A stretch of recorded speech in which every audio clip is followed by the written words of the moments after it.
231 231 పాట పాడదాం. ఈ పాట ఎక్కువ ఎప్సక్ ఉండేటప్పుడు నేను అక్క కలిసి ఎక్కువ పాడేవాళ్ళం ఈ పాట కనుక మరి ఒకసారి దేవుని స్తుతిస్తూ గణపరుస్తూ ఆయన నామంలో సంతోషిస్తూ కలిసి పాడుకుందాం. ప్రియ యేసుని మించితివి, ప్రియమారనా హృదయం ముదమారవసించునా, హృదయాంతరంగమున ముదమారవసించునా, హృదయాంతరంగమున నీ రక్త ప్రభావమునా నా రోత హృదయమును, నీ రక్త ప్రభావమునా. అందరం కలిసి బిగ్గరగా ఆయన నామం స్తుతిస్తూ పవిత్రపరచుము తండ్రి ప్రతి పాపమును కడిగి, పవిత్రపరచుము తండ్రి ప్రతి పాపమును కడిగి, ప్రియ యేసు నిర్మించితివి, ప్రియమారనా హృదయం ముదమారవసించునా, హృదయాంతరంగమున ముదమారవసించునా, హృదయాంతరంగమున ఆజాగరూకుడనైతి నీచాశ్రయంబును విడచి, ఆజాగరూకుడనైతి నీచాశ్రయంబును విడచి, కరుణారసముతో నాకై కనిపెట్టితివి తండ్రి. బిగ్గరగా పాడదామా? హల్లెలూయా హల్లెలూయా. టితివి తండ్రి ప్రియ యేసు నిర్మించితివి, ప్రియమారనా హృదయం ముదమారవసించునా, హృదయాంతరంగమున వికసించే విశ్వాసంబు వాక్యంబును చదువగనే, వికసించే విశ్వాసంబు వాక్యంబును చదువగనే, చేరీతి నీదు దారి తోడి నడిపించుము,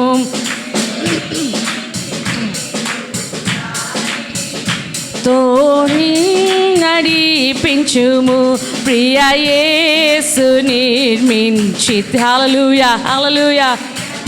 ఎస్ లార్డ్. ముదమారవసించునా,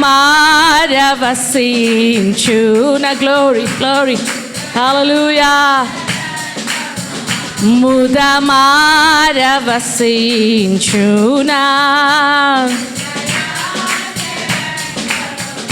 ప్రతి చోట నీ సాక్షిగా. బిగ్గరగా చెప్తాము ఈ మాట అందరం కలిసి, ప్రతి మనస్ఫూర్తిగా మనస్ఫూర్తిగా ఆయన నామం స్తుతిస్తూ హల్లెలూయా హల్లెలూయా. ఓహో ఆత్మాభిషేకము నిమ్ము, ఆత్మీయ రూపుండవునేసయ, ఆత్మాభిషేకము నిమ్ము, ఆత్మీయ రూపుండ, ప్రియ యేసు నిర్మించితివి, ప్రియమారనా హృదయం ముదమారవసించునా, హృదయాంతరంగమున ముదమారవసించునా, హృదయాంతరంగమున. హల్లెలూయా హల్లెలూయా హల్లెలూయా. ఆయన మన హృదయంలో ఉండడానికి ఇష్టపడే దేవుడు. మన హృదయంలో చాలాసార్లు టీవీ సీరియల్స్ ఉంచుకుంటాం, చాలాసార్లు బిగ్ బాస్ని ఉంచుకుంటుంటాం, చాలాసార్లు దేనికోసమైతే ఎక్కువ ఆలోచిస్తామో దాన్ని ఉంచుకుంటుంటాం. యేసయ్య కోసం ఎక్కువ ఆలోచించడం మొదలు పెడితే యేసయ్యే మన హృదయంలో ఎప్పుడూ ఉంటారు. మన భర్త కోసం ఎక్కువ ఆలోచించామంటే వాళ్ళే ఉంటారు హృదయంలో. మన బిడ్డల కోసం ఎక్కువ ఆలోచించామంటే వాళ్ళే ఉంటారు హృదయంలో. అందరికన్నా ఎక్కువ యేసయ్య కోసం ఆలోచిస్తూ యేసయ్యను మాత్రమే స్తుతిస్తూ ఆయన మాత్రమే ప్రేమిస్తూ ఉంటే ఎలాగుంటుందంటే జీవితం తర్వాత పాటలో ఉంటుంది. సాంగ్ నెంబర్ 236 తర్వాత పాటలు యేసయ్య మాత్రమే మన జీవితంలో, మన హృదయంలో, మన గృహంలో, మనం చేస్తున్న ప్రతి పనిలో ఆయన చిత్తాన్ని వేడుకుంటూ, ఆయన ఉద్దేశాలను వేడుకుంటూ, ఆయన ఆలోచనలను వేడుకుంటూ, వాటి కొరకు కనిపెడుతూ ఉండి ఆయన్నే ఇష్టపడుతూ ఉంటే మన జీవితం ఎలాగుంటుందో తర్వాత పాటలు పాడదాం. Song number 236. భయము లేదు దిగులు లేదు జీవిత యాత్రలో, భయము లేదు దిగులు లేదు జీవిత యాత్రలో, యేసు ప్రభువు మనతో నుండ భయము లేదుగా, యేసు ప్రభువు నాతో ఉండ భయము లేదుగా. హల్లెలూయా హో హల్లెలూయా హల్లెలూయా హల్లెలూయా. గాలి తుఫాను రేగి అలలు పొంగినా, గాలి తుఫాను రేగి అలలు పొంగినా, విశ్వాస నామమునగా కొట్టబడినా, విశ్వాస నామమునగా కొట్టబడినా, గర్జించు సింహం ఎదురు వచ్చిన, సముద్రము పొంగి నురుగు కట్టిన, యేసు ప్రభువు మనతో నుండ భయము లేదుగా, యేసు ప్రభువు మనతో నుండ భయము లేదుగా. హల్లెలూయా. అందరం కలిసి బిగ్గరగా హల్లెలూయా హల్లెలూయా. వ్యాధి బాధలు నన్ను ముట్టినా, వ్యాధి బాధలు నన్ను ముట్టినా, అంతులేని వేదన నాకు కలిగిన, అంతులేని వేదన నాకు కలిగిన, గర్జించు సింహము ఎదురు వచ్చిన, గర్జించు సింహము ఎదురు వచ్చిన, యేసు ప్రభువు మనతో నుండ భయము లేదుగా, యేసు ప్రభువు మనతో నుండ భయము లేదుగా. Hallelujah hallelujah hallelujah hallelujah.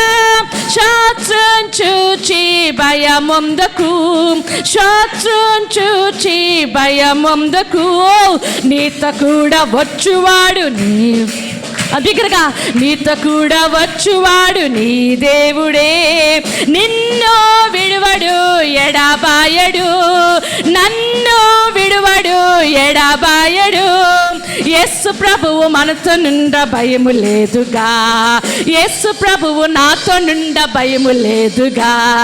Hallelujah hallelujah hallelujah హల్లెలూయా. భయము లేదు దిగులు లేదు జీవిత యాత్రలో, భయము లేదు దిగులు లేదు జీవిత యాత్రలో, యేసు ప్రభువు మనతో నుండ భయము లేదుగా, యేసు ప్రభువు నాతో నుండ భయము లేదుగా. Hallelujah hallelujah hallelujah hallelujah hallelujah hallelujah hallelujah hallelujah hallelujah hallelujah hallelujah. Praise the Lord. 62వ కీర్తన, దావీదు కీర్తన 1-6 చదువుదాము అందరం కలిసి. నా ప్రాణము దేవుని నమ్ముకొని మౌనంగా ఉన్నది, ఆయన వలన నాకు రక్షణ కలుగును, ఆయనే నా ఆశ్రయ దుర్గము, ఆయనే నా రక్షణకర్త, ఎత్తైన నా కోట ఆయనే, నేను అంతగా కదిలింపబడను. ఎన్నాళ్ళు మీరు ఒకనిపై ఒకరు పడుదురు, ఓగుచున్న గోడను పడబోవు కంచెను ఒకడు పడద్రోయినట్లు మీరందరూ ఎన్నాళ్ళు ఒకని పడద్రోయ జూచుదురు. అతని ఔన్నత్యం నుండి అతని పడద్రోయుటకే వారు ఆలోచించుదురు.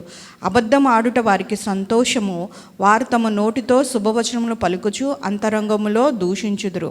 నా ప్రాణమా, దేవుని నమ్ముకొని మౌనంగా నుండుము. ఆయన వలనే నాకు నిరీక్షణ కలుగుచున్నది. ఆయనే నా ఆశ్రయదుర్గము, నా రక్షణ ఆధారము, నా ఎత్తైన కోట ఆయనే, నేను కదిలింపబడను. దేవుడి కొద్ది మాటలు దీవించును గాక. మన రక్షణ దుర్గము, మన రక్షణకు ఆధారమైన దేవుణ్ణి మనము స్తుతిద్దాము. డెబోరా సిస్టర్ ముందుకు వచ్చినట్లయితే మన ఆరాధనలోకి వెళ్దాము. హల్లెలూయా, హల్లెలూయా, హల్లెలూయా, హల్లెలూయా. మన యేసయ్య గొప్ప దేవుడు. ఈ లోకంలో చాలామంది దేవతలు, దేవుళ్ళు అని వారు చాలామంది ఆరాధిస్తూ ఉంటారు. కానీ మన దేవుడు సజీవుడు, జీవించుచున్న దేవుడు, నిన్ను నన్ను ఏకరీతిగా ప్రేమించు దేవుడు. ఈరోజు ఒకలాగా, రేపు ఒకలాగా, ఎల్లుండి ఒకలాగా ప్రేమించే దేవుడు మన దేవుడు కాదు. మనుషులు ప్రేమించే ప్రేమ ఆయనది అస్సలే కాదు.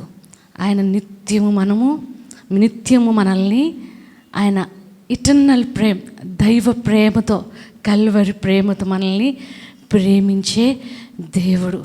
నిజంగా ఆయన్ని దేవుడిగా గల జనులు ధన్యులు. ఆయన్ని దేవుడిగా గల జనులు ధన్యులు.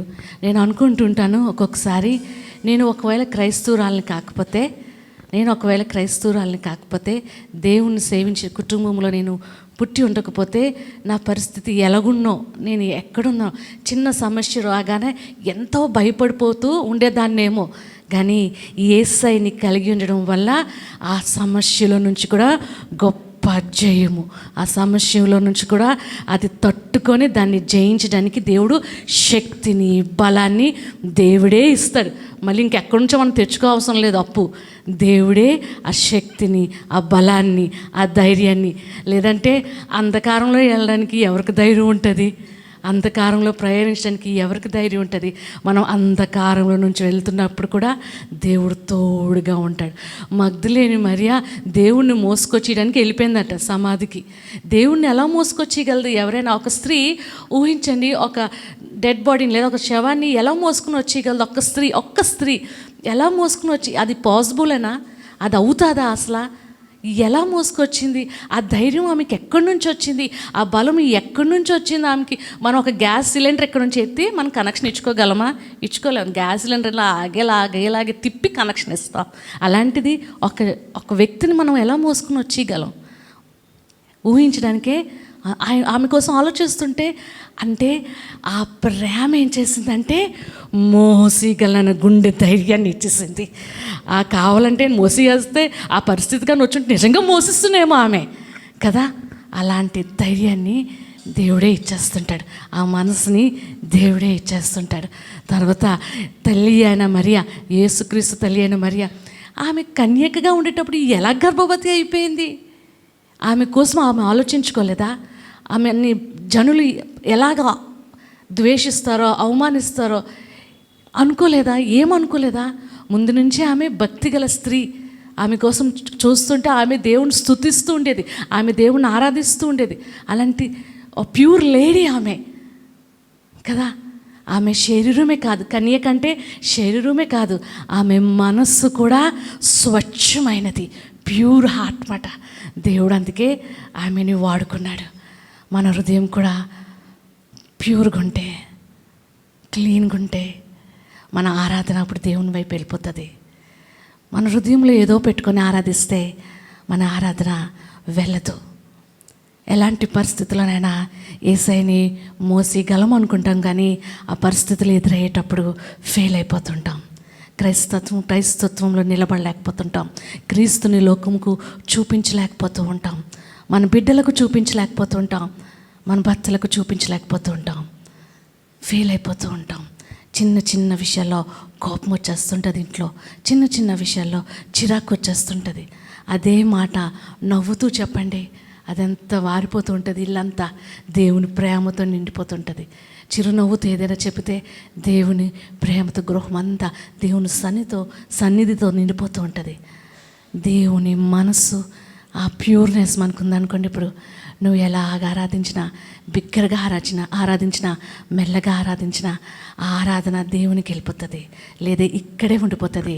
నీ ఇక్కడే ఆరాధన ఉండిపోతే ఒక పాట పాడుకుంటాం కదా, స్తుతి ఆరాధన ఊపర్ జాతి హే ఆశిష్ దేకో నీచే. స్తుతి ఆరాధన పైకి వెళ్తే ఆశీర్వాదం కిందకి వస్తుంది. నీ ఆరాధన పైకి వెళ్ళకపోతే ఆశీర్వాదం ఎక్కడొస్తుంది? మనకి దీవెనలు ఎక్కడొస్తాయి? విడుదల ఎక్కడొస్తుంది? ఆయన ఆరాధించేటప్పుడు సాతాను జడుస్తుందంట, భయపడుతూ ఉంటుందంట. అలాంటి ఆరాధన ఈ సమయంలో యేసయ్యకిద్దామా? హృదయపూర్వకంగా మనసారా మన 2 కళ్ళను మూసుకొని ఆయన వైపు మన మనసును తెరిచి, మన 2 కళ్ళను మూసుకొని ఆయన వైపు మన మనసును తెరిచి, యేసయ్యా నీకు వందనాలు, నా జీవితంలో ఎన్నో మేలు చేశారు, మీకు వందనాలు. నా జీవితంలో ఎన్నో ఉపకారాలు చేశారు, మీకు వందనాలు. ప్రభువా నాయన స్వేచ్ఛగా నేను ఆరాధించటకు, ఆ స్వచ్ఛమైన ఆరాధన నీకు ఇచ్చుటకు నాకు సహాయం చేయండి. మీ రక్తంలో నన్ను కడగండి, నన్ను పరిశుద్ధపరచండి. నా హృదయ ధ్యానము, నా నోటి మాటలు, నా కనుచూపులు, నా హృదయంలో ఆలోచనలు అన్నిటిని పరిశుద్ధపరచండి ప్రభువా. నా తల నుంచి పాదం వరకు నన్ను పరిశుద్ధపరచండి నాయన. ఇక్కడున్న స్త్రీలందరినీ పరిశుద్ధపరచండి ప్రభువా. నిజమే ప్రభువా, స్తుతి ఆరాధన పైకి వెళ్ళినప్పుడు ఆ ఆశీర్వాదము, ఆ విడుదల, ఆ నెమ్మది, ఆ స్వస్థత మా మీదకి వస్తుంది. కనుక మా ఆరాధన ఇక్కడ ఉండిపోకుండా ప్రభువా నాన్న నీ దగ్గరికి చేరుకునే విధంగా హల్లెలూయా, hallelujah, hallelujah, hallelujah, hallelujah, hallelujah, hallelujah, హల్లెలూయా. ఆయన ఆరాధిద్దామా, ఆయన కొనియాడదామా? ప్రియ బిడ్డ, ఆయన నీ కొరకు కనిపెట్టి ఉన్నారు, ఆయన చూస్తూ ఉన్నారు, ఆయన ఇష్టపడుతున్నారు నీ ఆరాధన అంగీకరించడానికి. హల్లెలూయా, హల్లెలూయా, హల్లెలూయా.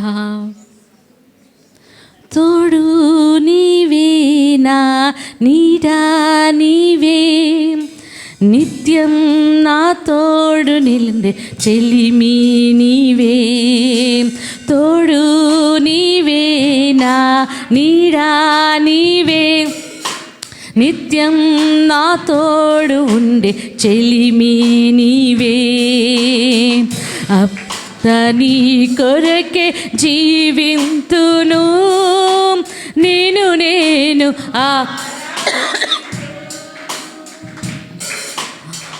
బ్రతుకంతా నీ కొరకే జీవింతును, నేను ఆరాధించున్.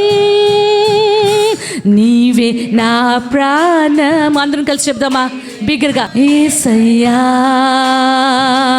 నీవే నా ప్రాణము, నీవే నా సర్వము, నీవే నా జీవము.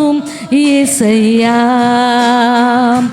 మరువలేను నీదు ప్రేమ, విడువలేనయా నీ స్నేహం.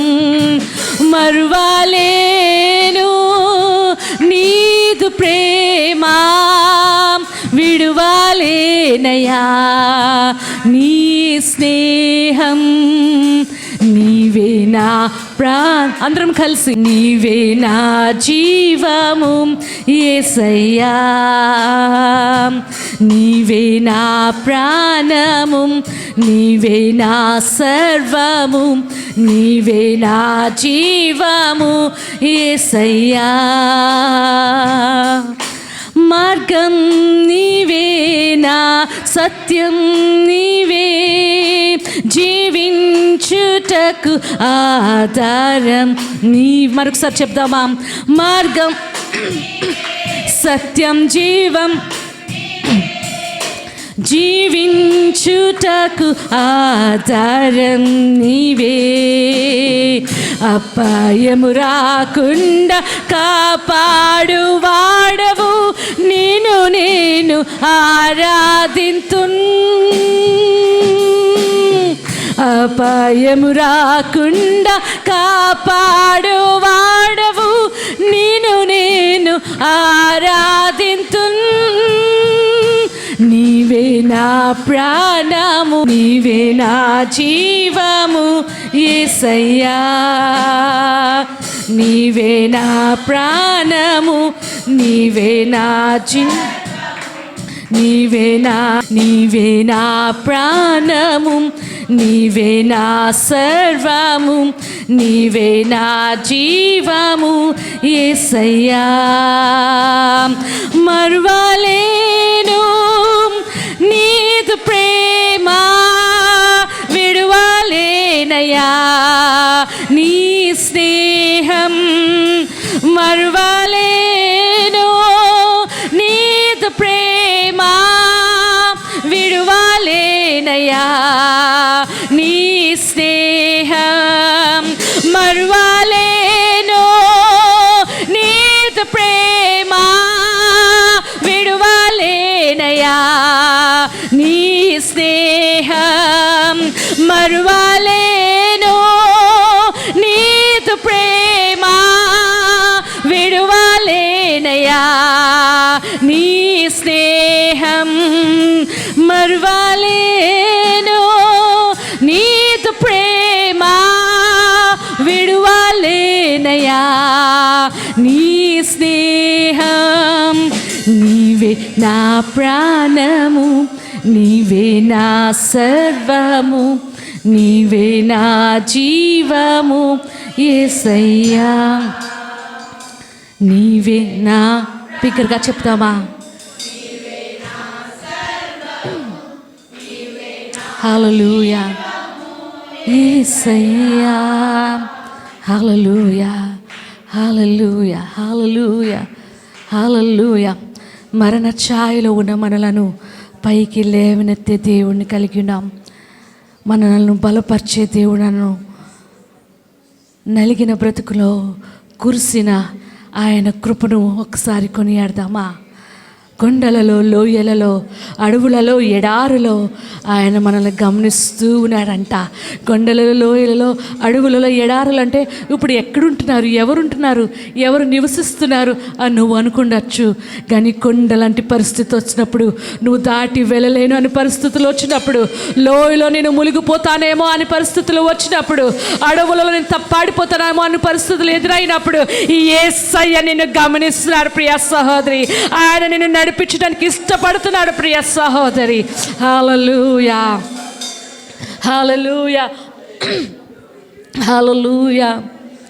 కొండలలో, లోయలలో, అడవులలో, ఎడారులలో, కొండలలో, లోయలలో, అడవులలో, ఎడారులలో నన్ను గమనించినావా, నన్ను నడిపించినా. బిగ్గరగా పడదామా? హల్లెలూయా. నన్ను నడిపించినావా యేసయ్యా, యేసయ్యా, యేసయ్యా, యేసయ్యా, యేసయ్యా, యేసయ్యా, యేసయ్యా, యేసయ్యా. నిన్నే నిన్నే నే కొలుతునయ్యా, నీవే నీవే నా రాజువయ్యా. నిన్నే నిన్నే నే కొలుతునయ్యా, నా రాజువయ్యా.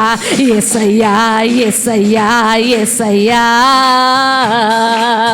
మరణ ఛాయలో మెరసిన నీ ప్రేమ, నలిగిన బ్రతుకున కురిసిన నీ కృప. మరణ ఛాయలో మెరసిన నీ ప్రేమ, నలిగిన బ్రతుకున కురిసిన నీ కృప. నన్ను బలపరచెనయ్యా, నిన్నే గణపరతునయ్యా. నన్ను బలపరచెనయ్యా, నిన్నే గణపరతునయ్యా. యేసయ్యా. బిగ్గరగా బిగ్గరగా ప్రియ సహోదరి, ఆయన నామమును కనపడతామా? ఆయన నామమును కొనియాడదామా? యేసయ్యా, యేసయ్యా, యేసయ్యా,